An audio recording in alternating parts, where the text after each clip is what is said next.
Hi friends, this is Saranya. நம்ம இன்னைக்கு பார்க்க போகிற டிசைன் பார்த்தீங்க அப்படின்னா பொங்கல் ஆஃபர் தான். அஃபோர்டபுள் ப்ரைஸில் கொண்டு வந்திருக்கோம். வெறும் ஜெராக்ஸ் போர்டு அவைல் மட்டும். இதில் கலர்ஸ் பார்த்தீங்கன்னா நிறைய கலர்ஸ் அவைலபிளாக இருக்குது. இது உங்களுக்கு பிடிச்ச கலர் ஸ்க்ரீன்ஷாட் பார்த்தீங்கன்னா ஸ்க்ரீனில் என்னோட வாட்ஸ்அப் நம்பருக்கு ஆட் கம்ப்ளீட் பண்ணி மாடல் பண்ணிக்கிறேன். டிசைன் பார்த்தீங்கன்னா தெரியும், அவ்வளோ கிராண்ட் லுக்காக இருக்குது. கலர் ஆப்ஷன் பார்த்தீங்கன்னா எக்கச்சக்கமாக கலர் ஆப்ஷன் கொடுத்துருக்கோம்.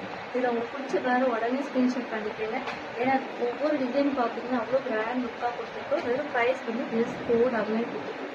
நிறைய கலர் அவைலபிளாக இருக்குது. இதெல்லாம் பார்த்தீங்கன்னா நல்ல ஒரு டார்க் கலர், இதெல்லாம் ஒயிட் கலரில் கோல்டு கொடுத்துருக்கும். அவ்வளோ கிராண்டாக இருக்கும். இது பார்த்தீங்கன்னா நல்ல ஒரு டார்க் டைப்பில் இது ஒட்டி உங்களுக்கு ஓப்பன் பண்ணி காட்டிடுறேன். இதோட ஸ்லீவ் போர்ஷன் பார்த்தீங்கன்னா இந்த மாதிரி தான் இருக்கும். நல்ல ஒரு திலகம் ஷேப் கொடுத்துருக்கோம். நான் டெம்பிள்லையா இந்த ஸ்லீவ் ஸ்டிச்சிங் பேக் வந்து செம்ம கிராண்டாக இருக்கும். நான் பார்த்துட்டு இருந்தேன் எவ்வளோ கிராண்ட் லுக்காக இருக்குது அப்படின்ட்டு. செம்ம கிராண்டாக இருக்கும். இதோட பேக் போர்ஷன் பார்த்தீங்க அப்படின்னா அதுவும் நல்லா கிராண்டாக கொடுத்துருக்கோம். பேக் போர்ஷன் பார்த்தீங்களா செம்ம கிராண்டாக கொடுத்துருக்கோமா. இது பார்த்தீங்கன்னா செம்ம கிராண்டாக